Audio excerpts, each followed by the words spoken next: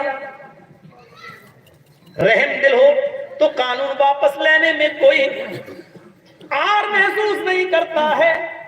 میرا اشارہ سمجھ رہے ہوں گے اچھی طریقے سے. اب ہم کھل کر نہیں بولیں گے. مجھے ان یوٹیوبر چینل والوں نے مجبور کر دیا ہے. اللہ کی قسم جتنا ان چینل والوں نے مجھے رلایا ہے مجھے اتنا کسی گورنمنٹ نے بھی آج تک نہیں رلایا ہے. پرسوں تک کی تقریر کو کاٹ کاٹ کر اس طریقے سے ڈالا ہے کہ انڈیا ٹی وی مجھے پرسوں سے ننگا کر رہا ہے، دکھا دکھا کر یہ کی تقریر ننگا کر رہا ہے. میں بہت جلدی یہ قانون بنانے والا ہوں. جس کو بھی اگر مجھ سے تاریخ لینا ہے، ٹائم لینا ہے، ان چینل والوں پر روک لگانا ہوگی. میں کسی ایک کو بھی اپنے تقریر میں گھسنے نہیں دوں گا. اگر یہ شرط منظور ہے تو آپ ہمیں بلائیے. آگے ہمیں بھی اپنے آپ کو سیف رکھنا ہے، ہمیں بھی اپنے آپ کو بچانا ہے. میرے بھائی جو جتنا ان چینل والوں نے مجھے رلایا ہے اللہ کی قسم مجھے میرے دشمنوں نے اتنا نہیں رلایا. کہہ کہ وہ چیخ چیخ کے میں تھک گیا کہ یوگی اور مودی کے ساتھ میری پکچر مت بناؤ، لیکن بنا رہے ہیں. میں کہہ کے تھک گیا میری تصویر کے ساتھ کسی لڑکی کی تصویر مت جوڑو، تھک گیا کہہ کے. لیکن ان کے چینلوں نے ایڈٹ کر کے وہی کی. ان کو پیسہ چاہیے، پیسہ. ان کو کسی کی عزت پیاری نہیں ہے. پرسوں سے مجھے انڈیا ٹی وی والا ننگا کر رہا ہے اور ابھی تک آج بھی اس نے ننگا کیا ہے. اس نے یہی بہار اور بنگال کا ماحول بنا کر یو پی میں ہندو مسلم ایک کر رہا ہے، ہندو مسلم کا شریعتر رچ رہا ہے. وہ چاہتا ہے کہ مولوی جرجیز کے بھڑکاؤ بیان کو یہاں پر اس طریقے سے پیش کریں کہ سارے ہندو بھائیوں کو ایک کر دیں. لیکن یہ کمینے وہی دے رہے ہیں جس سے ہم روک رہے ہیں، جس سے ہم منع کر رہے ہیں. یہ وہی چیز دے رہے ہیں بار بار کاٹ کاٹ کر. یہ سن لیجئے اب تک جو پروگرام میں دے چکا ہوں وہ تو میں کروں گا ہی، لیکن اب نیا پروگرام جو بھی لے گا اس شرط کے ساتھ لے کہ کوئی بھی یوٹیوبر والا ہمارے جلسے میں نہیں آئے گا. اس کے بعد بھی ہم تاریخ فکس کریں گے. اگر یہ شرط منظور نہیں ہے تو آپ کسی اور کو بلائیے اور اپنا جلسہ کیجئے. میرے بھائیوں ہمیں بھی اپنے آپ کو بچانا ہے. ہم بھی کسی ماں کے بیٹے ہیں. ہمارا باپ بھی ہارٹ کا مریض ہے. وہ جب یہ سب باتیں اور خبریں سنتے ہیں تو ان کو بھی ہارٹ بلڈ پریشر بڑھ جاتا ہے. میرے بھائیوں مجھے سب کو دیکھنا ہے، مجھے ان کو بھی دیکھنا ہے. ان یوٹیوبر والوں نے مجھے جتنا بلایا ہے اب میں اللہ کی قسم کھا کے کہتا ہوں اتنا کسی نے نہیں. اس کے باوجود بھی اگر غیرت تمہاری نہیں جاگتی ہے تو میں سمجھتا ہوں کہ تمہاری تربیت میں کمی ہے. تمہارے باپ نے اور تمہاری ماں نے تمہیں تربیت نہیں دی ہے. میں یہی سمجھوں گا. تمہارے پاس درد نہیں ہے ماں کا، تمہارے پاس درد نہیں ہے کسی باپ کا. تم نہیں سمجھتے ہو تمہیں بس پیسہ چاہیے، دولت چاہیے، پیسہ چاہیے، کسی بھی طریقے سے آئے ایڈٹ کر کے تم دے. میں نے کہا نا تقریر میں کہ میرے پاس کچھ لوگ آئے اور مجھ سے کہنے لگے یا تم میری پارٹی میں آ جاؤ یا دوسری میں. اس چیز کو میں نے منع کر رہا ہوں کہ دیکھیے سیاسی چیزیں مت ڈالیے. اسی چیز کو انہوں نے اپنے چینلوں پہ ڈالا اور اسی چیز کو اچھال رہا ہے وہ انڈیا ٹی وی والا اور دکھا رہا ہے پورے ہندوستان میں. دیکھو یہ مولوی کیا کہہ رہا ہے، اس مولوی نے دیکھو کیا کہا ہے. آ گیا اخلیش کا پرچار کرنے کے لیے، آ گیا ہے یوگی اور مودی کا ڈر دکھا رہا ہے مسلمانوں کے دلوں میں اس طریقے سے. اور ابھی ہم یہ جو بول رہے ہیں نا دیکھیے گا یہ جملے بھی آ جائیں گے. یہ جملے جو ہم بول رہے ہیں نا اس کو بھی ایڈٹ کر کے ڈال دیا جائے گا کہ مولانا جلدی سے یہ بولے، جبکہ ان جملوں سے میں اور پریشان ہو جاؤں اور پریشان ہو جاؤں. لیکن بولنا اس لیے پڑ رہا ہے کہ تمہاری کھوپڑی میں بیٹھ جائے، لیکن نہیں بیٹھ رہا تمہاری کھوپڑی۔ میں بہار میں اور انڈیا ٹی وی دلی میں خبریں دکھا رہا ہوں، آج بھی دکھائی ہو، اور گھر سے میری ماں کا فون آیا، رو رہی ہے میری ماں کہ بیٹا اب میں جیل میں جاتا ہوں تجھے نہیں دیکھ سکتی۔ ماں ماں ہوتی ہے، ماں ماں ہوتی ہے۔ یہ میری ماں کی آنکھوں میں جو آنسو آئے ہیں یوٹیوبر والوں، یہ تمہاری وجہ سے آئے ہیں۔ اگر میری ماں کی آنکھ سے ایک بھی آنسو گرا تو میں تمہیں زندگی بھر معاف نہیں کروں گا۔ میں جانتا ہوں کتنی پریشانیوں سے میری ماں نے مجھے پڑھایا ہے اور اس مقام تک میں پہنچا ہوں۔ اللہ تبارک و تعالیٰ نے میری ماں کے ذریعے مجھے اس مقام تک پہنچایا ہے۔ تم اس ماں کو رلا رہے ہو، لگتا ہے تم کسی ماں کے بیٹے نہیں۔ جن چیزوں سے تمہیں روک رہا ہوں تم وہی چیزیں ڈال رہے ہو، وہی چیزیں ڈال رہے ہو۔ نفرت ہو رہی ہے مجھے تم سے۔ اس وقت میری کھوپڑی میں انسان ہوں، ایسا لگ رہا ہے کہ سب کو اٹھا کے یہیں سے راشائی کر دوں، توڑ دوں سارے موبائل۔ اس وقت مجھے ایسا لگ رہا ہے، یہ محسوس ہو رہا ہے مجھے۔ اللہ تمہیں ہدایت دے، اللہ تمہاری کھوپڑیوں میں عقل سلیم پیدا کرے۔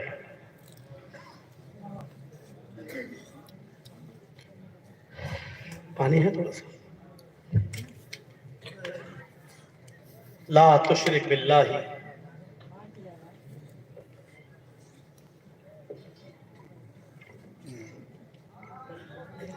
شیئا من قتلت حرمت، اللہ کے ساتھ کسی کو شریک مت کرو، چاہے تمہیں قتل کر دیا جائے یا جلا دیا جائے۔ پہلی چیز ہم تو سوچ رہے تھے 5 بتا دیں گے، لیکن پہلی میں اتنا وقت لگتا ہے۔ وَلَا تَعُقَّنَّ وَالِدَيْكَ، دوسری چیز، اور اپنے ماں باپ کی نافرمانی کبھی مت کرنا۔ لو، ماں باپ کا درد ہمیں تھا، بول بھی رہا تھا اور حدیث بھی آ گئی۔ وَلَا تَعُقَّنَّ وَالِدَيْكَ وَإِنْ امْرَأَةً تَخْرُجَ مِنْ أَهْلِكَ وَمَالِكَ، اپنے ماں باپ کی کبھی نافرمانی مت کرنا۔ اے بھیا اب بیٹھ جاؤ، اب کسی کو جو اٹھے بغل والا اس کو زبردستی بٹھا دے، پیشاب لگ رہا ہے تو یہی کر لو، لیکن اب جانے مت دینا، بہت ہو گیا یہ ناٹک۔ وَلَا تَعُقَّنَّ وَالِدَيْكَ وَإِنْ امْرَأَةً تَخْرُجَ مِنْ أَهْلِكَ وَمَالِكَ، اپنے ماں باپ کی کبھی بھی نافرمانی مت کرنا، چاہے وہ تمہیں اپنے گھر سے نکل جانے کا حکم ہی کیوں نہ دے دیں، اور اپنے بیوی بچوں کو چھوڑنے کا حکم ہی کیوں نہ دے دیں۔ بیوی بچوں کو چھوڑنے کا حکم دینا چھوڑ دو، لیکن ماں باپ کی نافرمانی مت کر۔ گھر مکان سے نکال دے، بھاگ، میرا گھر نہیں، تجھے 1 انچ زمین نہیں دوں گا، نکل بھاگ۔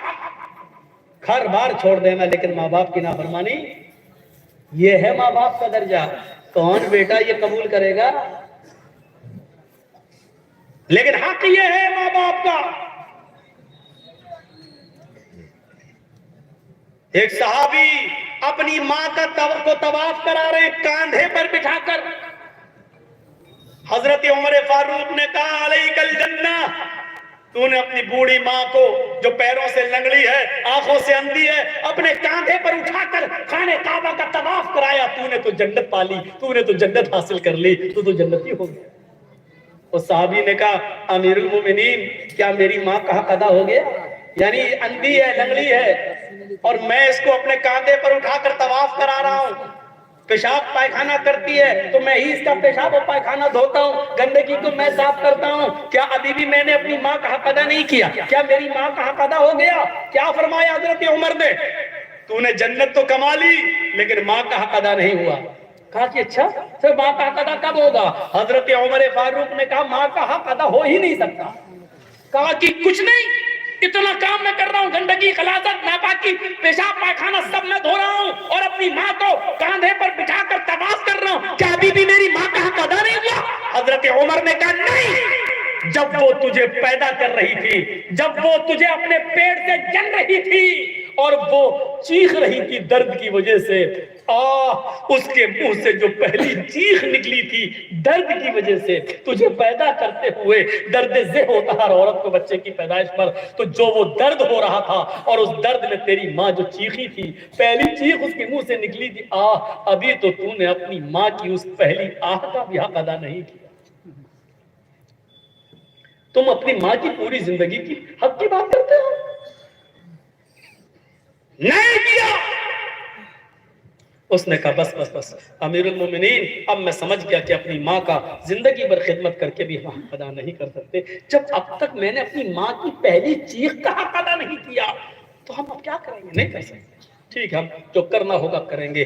ماں کے مقام اور باپ کے مقام کو پہچانا. جب مامون رشید کا عتاب آیا تو ایک باپ ایک بیٹا دونوں گرفتار کر لیے گئے. بیٹا کا نام ہے فضل برمکی اور اس کے باپ کا نام ہے یحییٰ برمکی. فضل برمکی اور یحییٰ برمکی دونوں کو مامون رشید نے گرفتار کر کے جیل میں ڈال دیا. بڑے نیک تھے یہ دونوں باپ بیٹے, لیکن باپ بوڑھا تھا, سردیوں کے دن تھے, باپ کو فجر کی نماز پڑھنے کے لیے اٹھنا تھا تو ٹھنڈے پانی سے وضو بنانے میں اس کو تکلیف ہوتی تھی.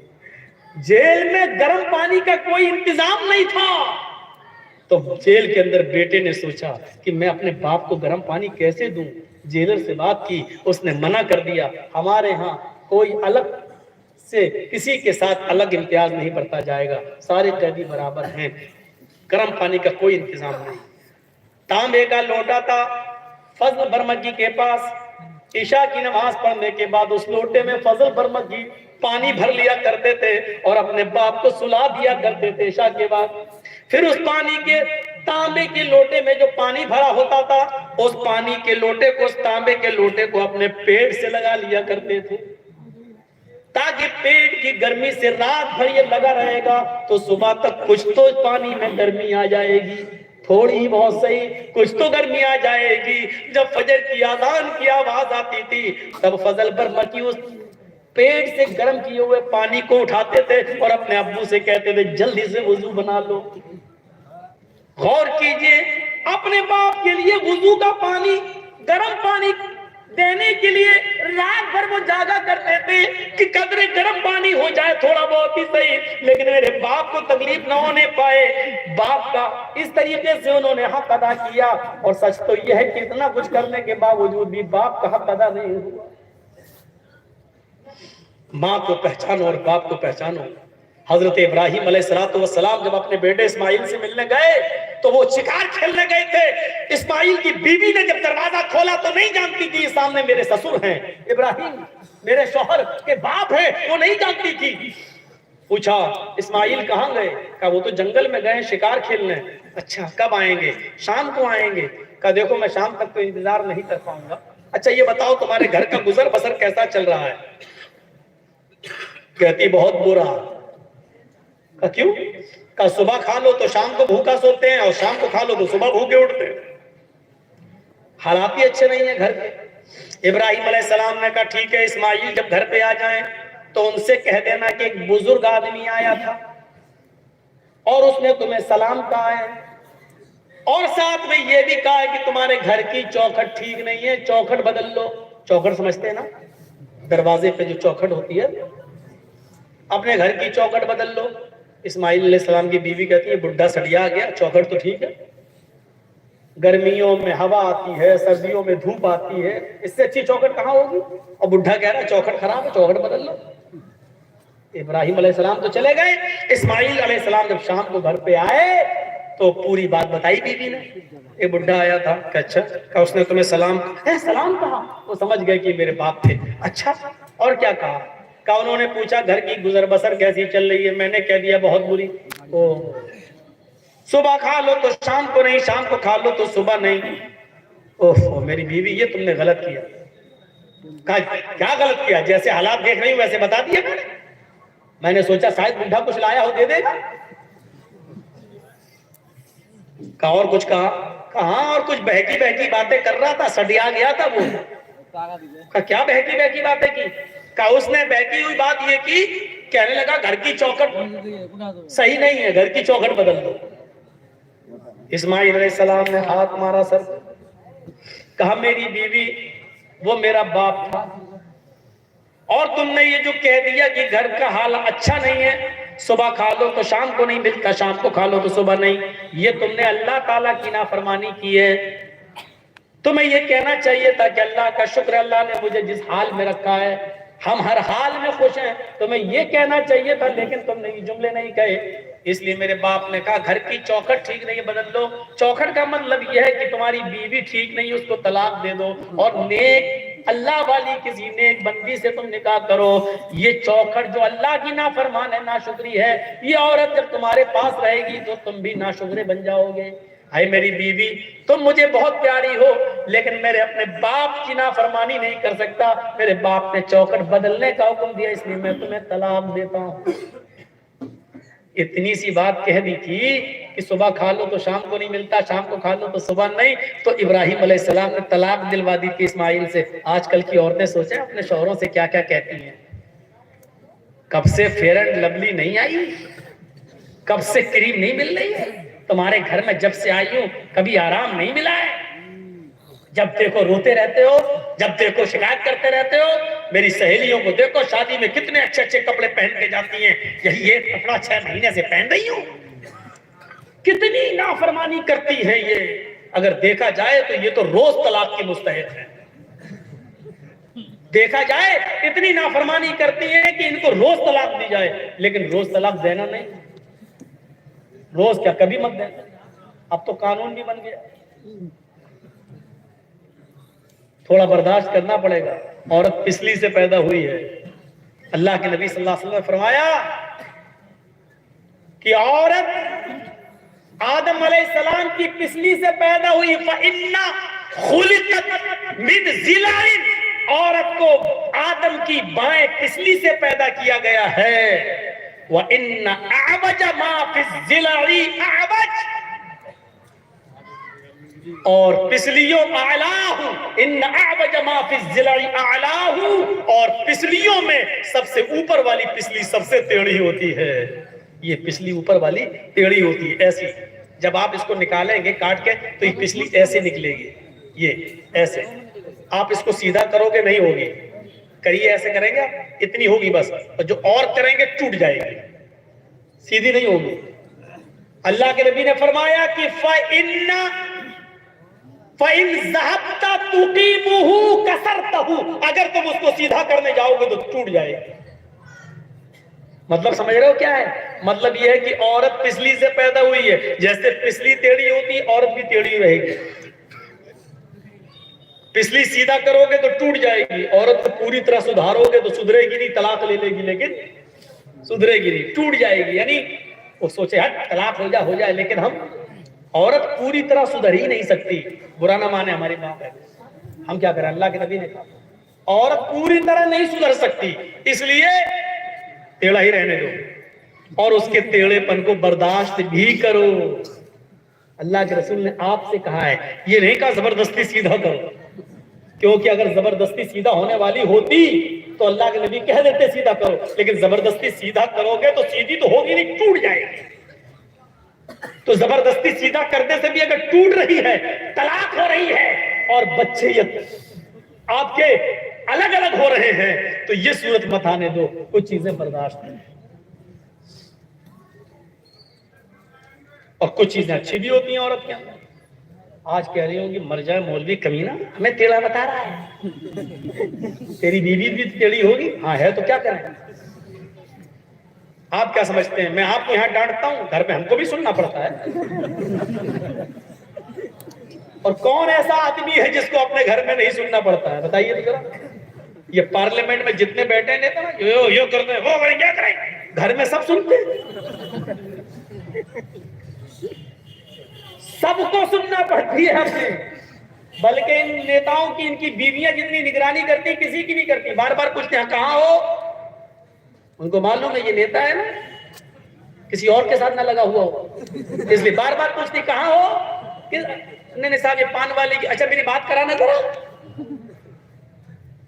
بڑا عجیب حال ہے، شک ہے، اچھا میں فلاں کی دکان پہ ہوں ذرا جوتا خرید رہا ہوں، اچھا ذرا جوتے والے سے میری بات کرانا، جوتے والا فری میں مزے لے رہا, بیوی تیری نیتا کی میں بات کرنے کا مجھے مل رہا. عجیب عجیب صورتحال پیدا ہو گئی, نگرانیاں ہو رہی ہیں, سب کو سننا پڑتی ہے. حضرت عمر فاروق کے پاس ایک صحابی آئے, اپنی بیوی کی شکایت لے کر, دروازہ کھٹکھٹایا, سوچا گھر کے اندر ہے, وہ باہر بیٹھ گئے, ابھی نکلیں گے حضرت عمر. بیٹھ گئے, تھوڑی دیر کے بعد کیا دیکھتے ہیں, گھر میں آوازیں آ رہی ہیں. ان نے کان لگایا تھی دروازے سے, تو کیا دیکھ رہے ہیں, عمر فاروق کی بیوی عمر پہ برس رہی ہے. چلے جاتے ہو, بیٹھے رہتے ہو خلافت میں, ادھر گئے ادھر گئے, کھانا کون لے کے آئے گا, پکنے کو کون لے کے آئے گا, بچوں کا کیا ہوگا, بچوں کی پڑھائی, بچوں کا کھانا پانی, بچوں کے کپڑے لتے, کیا ہے تمہیں کوئی فکر ہے؟ جب دیکھو غریبوں کے پیچھے لے کے رہتے ہو, کون ضرورت مند ہے, دوسروں کی ضرورت پوری کر رہے ہو, اپنے گھر کی فکر نہیں. حضرت عمر سن رہے گردن, اس نے دیکھا ہے یہ کیا کریں گے, دور ہماری شکایت, ہم تو اپنی بیوی کی شکایت لے کے آئے, یہ کیا کریں گے, بوڑھ کے چلا گیا, جانے لگا. حضرت عمر فاروق تھوڑی دیر کے بعد نکلے, دیکھا وہ جا رہا ہے, اس کو بلایا, آواز دے گئے, مسٹر ادھر ہو. کیا تم آئے تھے؟ کہ ہاں. کس لیے؟ کہ کچھ نہیں, وہ اب میں جا رہا ہوں. ارے تم کچھ شکایت لے کے آئے تھے نا؟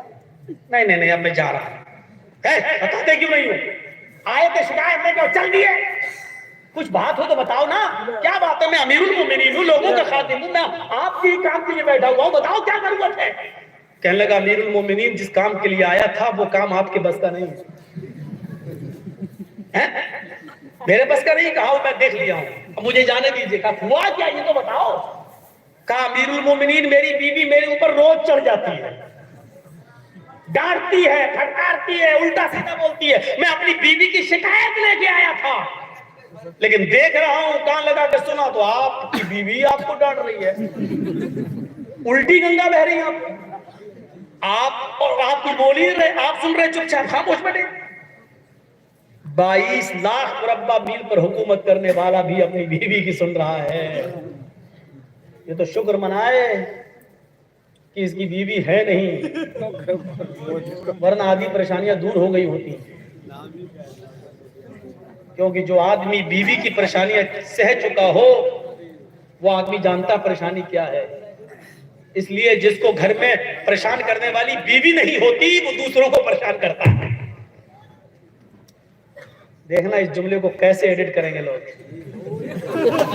دیکھیے گا اس جملے کو کیسے بنا. مولانا, اس جملے کو جانتے ہو کیسے لکھیں گے, مولانا نے مودی کو کیا کہا, اس طریقے سے یوٹیوب میں ڈالا. اسی چیز سے مجھے ڈر لگتا ہے, اس لیے میں زیادہ منتر پڑھ رہا ہوں, نہ میں نام لے رہا ہوں.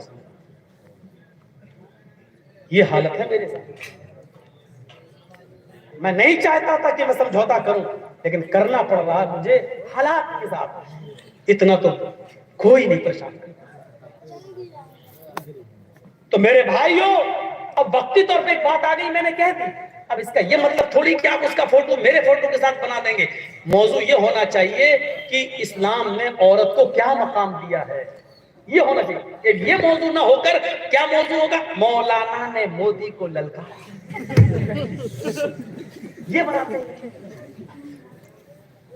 اب بتائیے, اس کو جب لاکھوں لوگ دیکھیں گے تو جو اس کے فین ہیں کیا کہیں گے. کہیں کہیں ضروری نہیں ہے کہ ہم بہار میں بولیں تو بہاری پر مقدمہ ہو, کوئی بھی آدمی کہیں بھی مقدمہ دائر کر سکتا ہے, یہ قانون ہے ہندوستان. بہار میں ہوں گے تو چلو آپ لوگ نپٹا لو گے, بنگال میں ہوں گے تو چلو ممتا دیدی ہیں, لیکن کہیں اور اگر ہو گیا, اور جہاں بی جے پی کی حکومت ہے وہاں اگر مجھ پہ مقدمہ ہو گیا تو کون ہے؟ کوئی نہیں آتا ساتھ. میں نے سب کو دیکھا. سنتے وقت مولانا آپ یہ نہیں بولے, آج مزہ نہیں آیا, آج اس کو نہیں بولے. بہت کہنے والے ملیں گے. جب پریشانیاں آتی ہیں, جب کوئی جیل میں چلا جاتا تو کوئی ساتھ نہیں آتا. یقین ماننا, اگر میں نہیں ان سے ملنے نہیں جائے, کیوں سی آئی ڈی میرے پیچھے لگ جائے گی.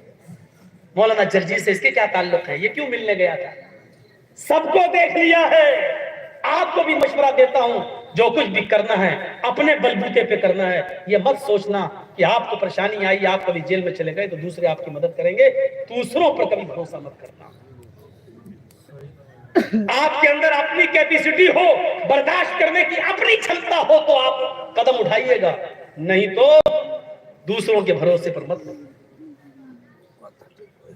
تو حضرت عمر فاروق سے کہا کہ آپ تو خود ہی پریشان ہیں، میں جا رہا ہوں۔ حضرت عمر نے کہا اچھا سنو، شادی ہو گئی؟ ہاں۔ بچے ہیں؟ ہاں۔ بچے کس کے ہیں؟ اس نے کہا میرے۔ دودھ کس نے پلایا؟ کہا میری بیوی نے۔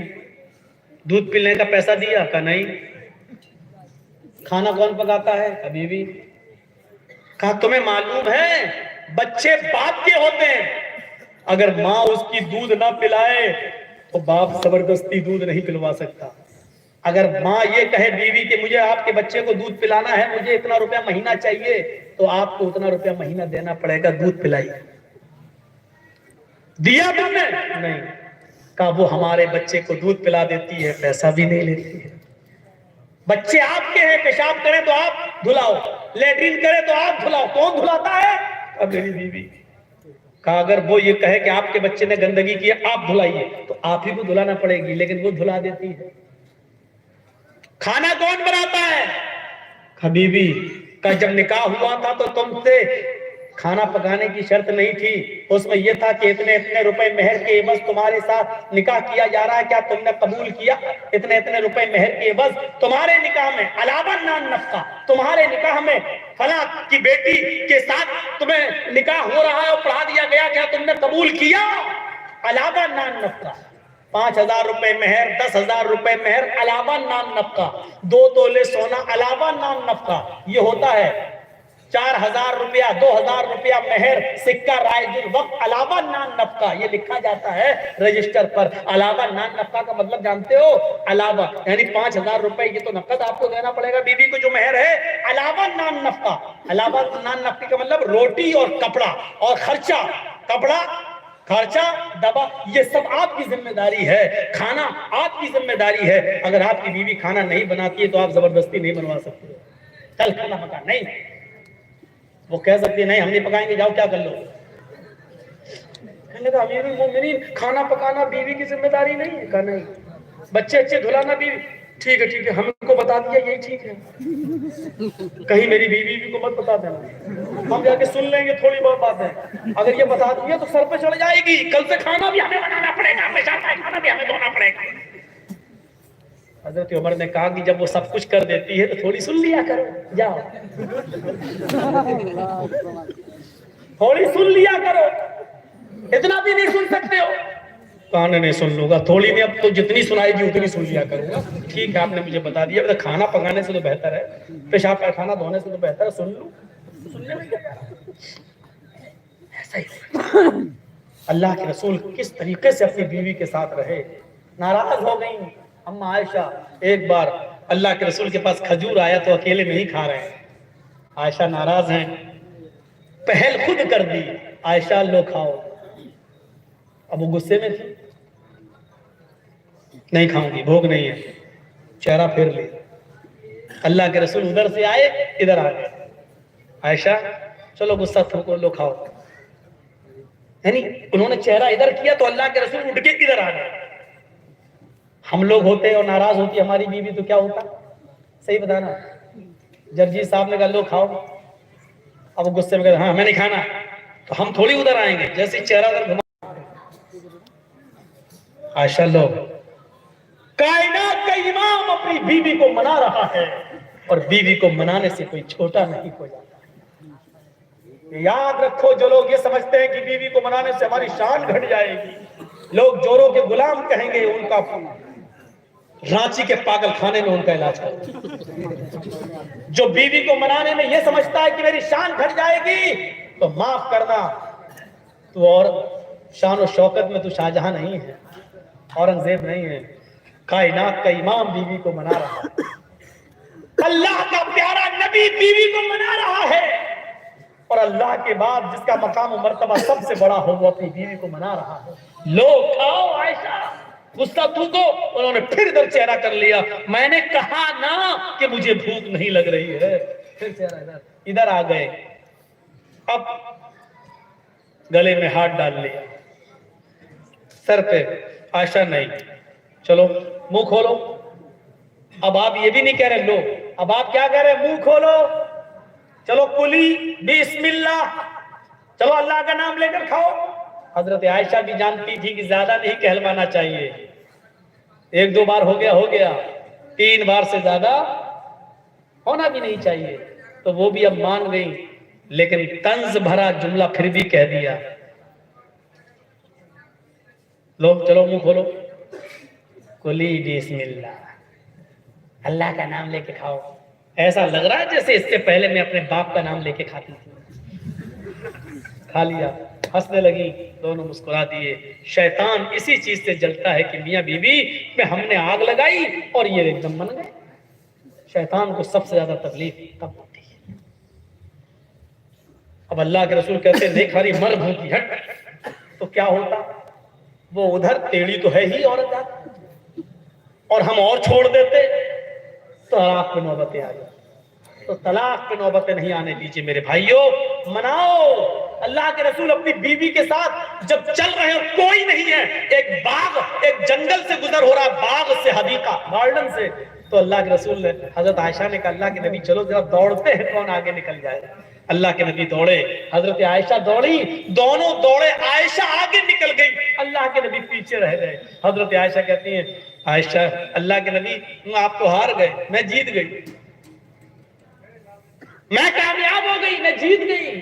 آپ نے کہا جی کوئی بات نہیں، آپ جانتے ہیں بیوی جیتی تب بھی میری خوشی، میں جیتتا تب بھی میری خوشی، لیکن بیوی جیت گئی، اس کی خوشی ہو رہی تو ہونے سے 3-4 سال کے بعد پھر اسی راستے سے گزر ہو رہا ہے۔ اللہ کے نبی نے کہا عائشہ کچھ یاد آیا؟ ہاں آیا، یہاں ہم لوگ 4 سال پہلے دوڑے تھے۔ ہاں، حضرت عائشہ کہتی چلیے پھر دوڑ لگاتے ہیں، دیکھیں کون آگے نکل جائے۔ پھر دوڑے، اب اللہ کے نبی آگے نکل گئے، عائشہ پیچھے رہ گئی۔ عورت کو خوشی ہوتی ہے تو غصہ بھی بہت جلدی آتا ہے، یہ فطرت کا ہوتا ہے۔ اللہ کے نبی نے کہا کیا ہوا؟ کچھ نہیں۔ اچھا وہ پیچھے رہ گئی اس لیے نا؟ آپ نے کہا عائشہ دیکھیے سمجھ گئے، شوہر وہ ہوتا ہے جو اپنی بیوی کا چہرہ پڑھ لے، سمجھ گئے، آج بیچاری پیچھے رہ گئی ہے اس لیے تکلیف ہو رہی ہے۔ آپ نے کہا عائشہ پہلے تم کیوں آگے نکلی تھی معلوم ہے؟ کہا کیوں؟ کہا پہلے تم پتلی دبلی تھی، اس لیے دوڑتی ہوئی آگے نکل گئی تھی۔ ان 4 سالوں میں تم نے کچھ کھایا ہے، مدینے کے کھجوروں نے تمہیں تھوڑا موٹا کر دیا ہے، پہلے سے تمہارا وزن تھوڑا بڑھ گیا ہے، اس لیے پیچھے رہ گئی، میں آگے نکل گیا۔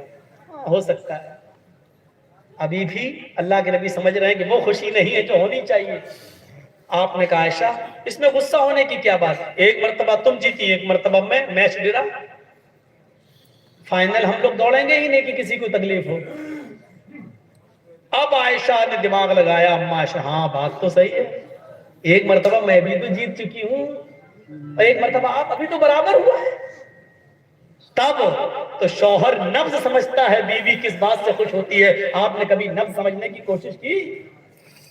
نبض پڑھیے، پہچانیے، ہر چیز عورت منہ سے نہیں کہتی ہے۔ ایک بار غصہ بھی آیا اللہ کے رسول کو، اور کسی بات پر غصہ ہو کر قسم کھا لی کہ میں 1 مہینے تم لوگوں سے بات نہیں کریں گے، کسی بیوی سے ہم نہیں ملیں گے، قسم کھا لی۔ 1 مہینے قسم پورا کرنے کے لیے آپ اوپر چلے جاتے، نماز پڑھ کے آئے اور چھجا تھا وہاں لکڑی کا تخت، اسی پہ چلے جاتے تھے، کسی سے نہیں بات کرتے تھے۔ 29 دن ہو گئے، مغرب کی نماز پڑھ کے آئے، کہا عائشہ السلام علیکم، لاؤ کھانا وانا لاؤ، کیا بنایا ہے؟ حضرت عائشہ کھانا لے کے آئیں، لیکن 29 دن کے بعد پھر طنز مار رہی ہیں۔ کیا کہہ رہی ہیں؟ اللہ کے نبی جی آپ نے تو 1 مہینے کی قسم کھائی تھی، آج تو 29 ہی دن ہوئے ہیں، صبر نہیں ہوا؟ یہ عورت کی فطرت ہے، وہ کچھ نہ کچھ کہے گی، اور مرد کی فطرت یہ ہونی چاہیے کہ اس کو اپنی عورت کی سننا چاہیے۔ دیکھیے ہم کتنی اچھی بات بتا رہے ہیں آپ کو، یہاں سے سیکھیے۔ اللہ کے نبی سے کیا کہا حضرت عائشہ نے؟ آج تو 29 ہی دن ہوئے ہیں، مغرب کے بعد آ گئے، کھانا لائیے۔ آپ نے تو 1 مہینے کی قسم کھائی تھی کہ میں بات نہیں کروں گا، صبر نہیں ہوا، 29ویں دن بولے۔ تو اللہ کے رسول نے ایسا جواب دیا، عائشہ چپ ہو گئی۔ آپ نے کہا عائشہ مہینہ 29 کا بھی تو ہوتا ہے. اور دیکھو چاند ہو گیا ہے، یعنی مہینہ ختم. مغرب میں چاند دیکھا گیا، مہینہ 29 کا بھی ہوتا ہے، اور آج 29 کا چاند ہوا ہے، یعنی مہینہ ختم. میں نے 1 مہینے کی قسم کھائی تھی، مہینہ پورا ہو گیا. اچھا چاند ہو گیا. یہ ہے میاں بیوی کے درمیان تعلقات. میرے بھائیوں، ان کو بگڑنے مت دیجیے. لوگ چاہیں گے، کوششیں کریں گے بگاڑنے کی، تو ولا توقن والدین. بول رہا کہ ماں باپ کے اوپر پہنچ گئے میاں بیوی کے. ولا توقن والدیک وان امراک ان تخرج من اہلک ومالک. 2 چیزیں. تیسری چیز ولا تترکن صلاۃ مکتوبۃ متعمدا فإن من ترک صلاۃ مکتوبۃ متعمدا فقد بریت منہ ذمۃ اللہ. فرض نماز کبھی قصداً جان بوجھ کر مت چھوڑنا. جو فرض نماز جان بوجھ کر چھوڑ دیتا ہے، اللہ رب العالمین کے اوپر سے اس کی ذمہ داری اٹھ جاتی ہے، پھر اللہ کو اس کی کوئی فکر نہیں ہوتی. فرض نماز کبھی جان بوجھ کر مت چھوڑ. جنگ ہو رہی ہے لیکن صحابہ نماز نہیں چھوڑ رہے. اگر 500 آدمی جنگ لڑ رہے ہیں، اذان کا ٹائم ہو گیا تو 250 لوگوں نے مورچہ سنبھال لیا اور 250 لوگ نماز پڑھنے میں مصروف ہو گئے. جب یہ 250 نماز پڑھ چکے تو انہوں نے مورچہ سنبھال لیا، اور جو لڑ رہے تھے انہوں نے نماز پڑھنا شروع کر دی. میرے بھائیوں، جنگ ہو رہی ہے لیکن صحابہ نے نماز نہیں چھوڑی. نماز کسی بھی قیمت پر معاف نہیں. جرجیس صاحب کو RSS کے کچھ گنڈے پکڑ کے باندھ دیں، پیڑ سے باندھ دیں، لاٹھی ڈنڈے برسائیں، ہاتھ پیر بندھے ہیں. ابھی زندہ ہے جرجیس صاحب اور اذان کا ٹائم ہو چکا ہے. آواز آ رہی ہے اللہ اکبر اللہ اکبر. جرجیس صاحب کے اوپر اب فرض ہو گیا کہ وہ نماز پڑھیں. یا اللہ، گنڈوں نے باندھ رکھا ہے، ہم نماز کیسے پڑھیں؟ ہمیں نماز پڑھنا ہے. ہمیں ان گنڈوں سے ایک بار کہنا ہے کہ بھیا اذان ہو رہی ہے، مجھے تھوڑی دیر کے لیے چھوڑ دیجیے کہ میں وضو بنا کر نماز پڑھ لوں. اگر وہ چھوڑتے ہیں تو ٹھیک ہے، نہیں چھوڑتے ہیں تو بندے ہمیں نماز پڑھنا پڑے گی.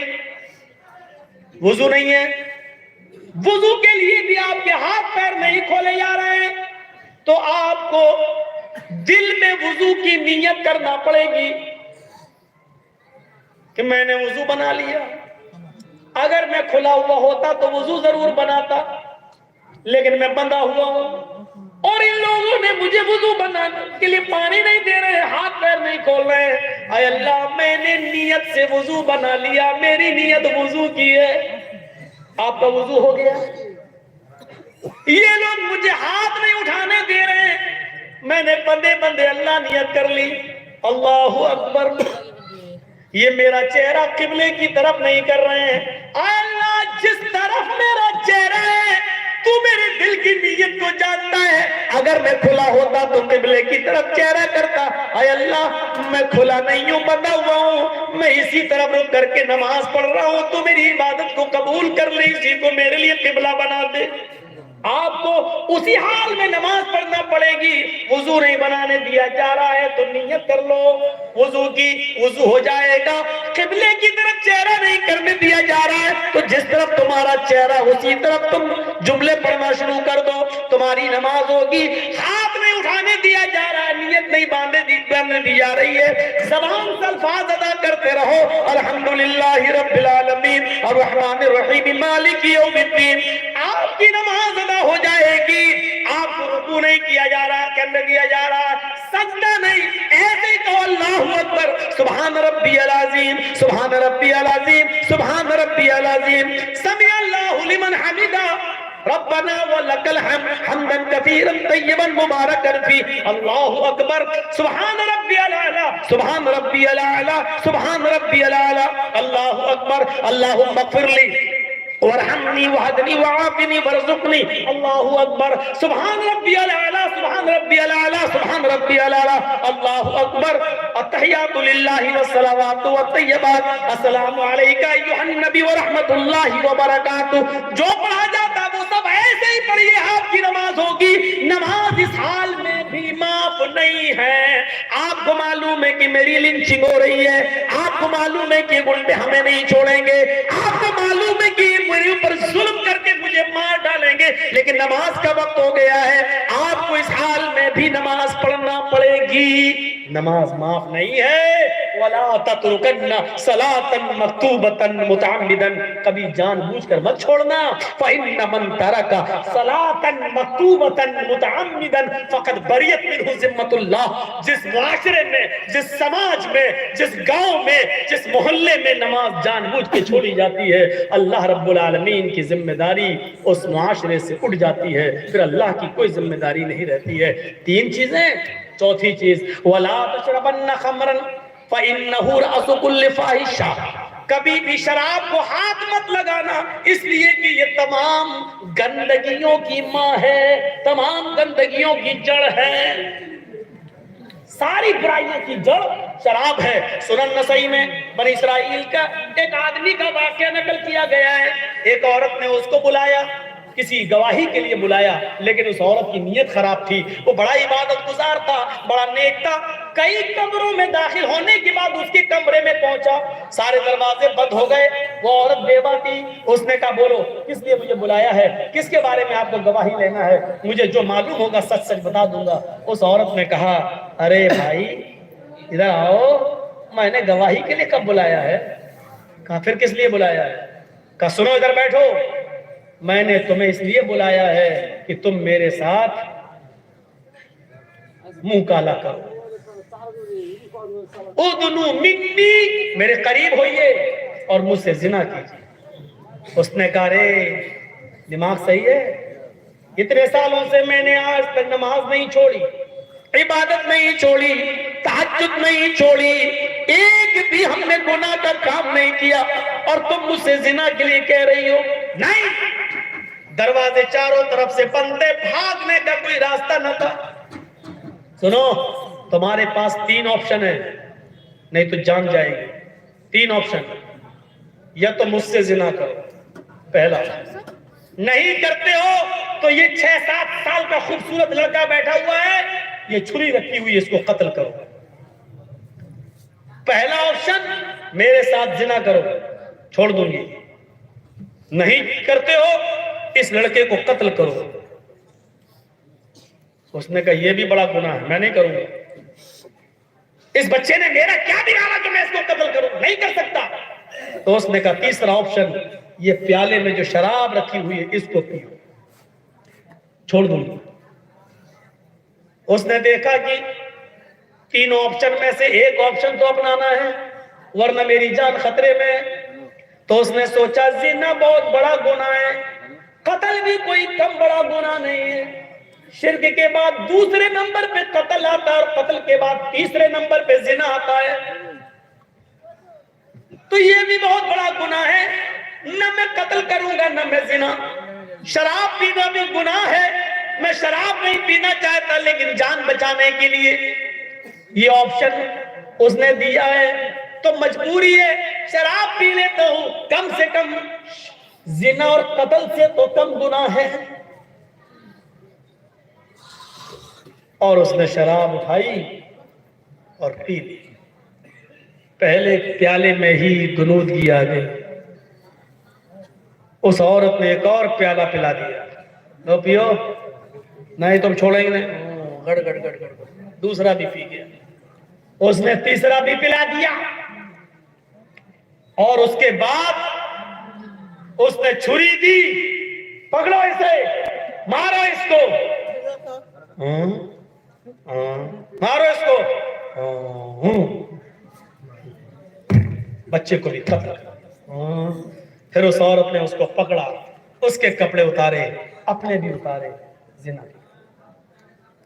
سنن نسائی کے الفاظ ہیں حدیث کی کتاب کے کہ اس آدمی نے شراب پی اور شراب نے اس کو تینوں گناہ کرنے پر مجبور کر دیا, یعنی قتل بھی کروا دیا اور زنا بھی کرنے پر مجبور کر دیا. ورنہ ایک زنا کر لیتا, بچ جاتا, جان بچ جاتی, 2 گناہ سے بچ جاتا, عورت بھی خوش ہو جاتی, بعد میں جا کے توبہ کر سکتا تھا. لیکن اس نے یہ سوچا کہ شراب قتل اور زنا سے چھوٹا گناہ ہے، لیکن یہ نہیں سمجھ پایا کہ شراب تمام گناہوں کی ماں ہے، تمام برائیوں کی جڑ ہے، اس لیے اس نے شراب پی، اور شراب پی کر اس نے تینوں کام کر ڈالے۔ شراب پی کر شراب پیا، اور شراب پی کر قتل کیا، قتل کے بعد زنا کیا۔ ایک کام کروایا جا رہا تھا لیکن شراب نے اس سے تینوں کام کروا لیے۔ اس لیے اللہ کے نبی نے فرمایا کہ شراب کے قریب مت جاؤ، کبھی شراب مت پیو، اس لیے کہ تمام برائیوں کی۔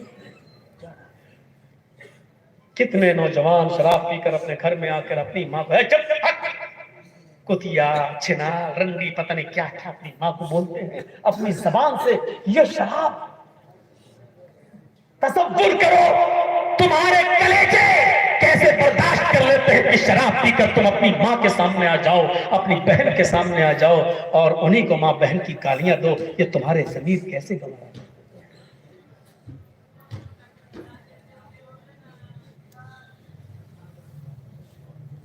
وَلَا تَشْرَبَنَّ خَمْرًا فَإِنَّهُ رَأْسُ كُلِّ فَاحِشَةٍ، چوتھی چیز ہے۔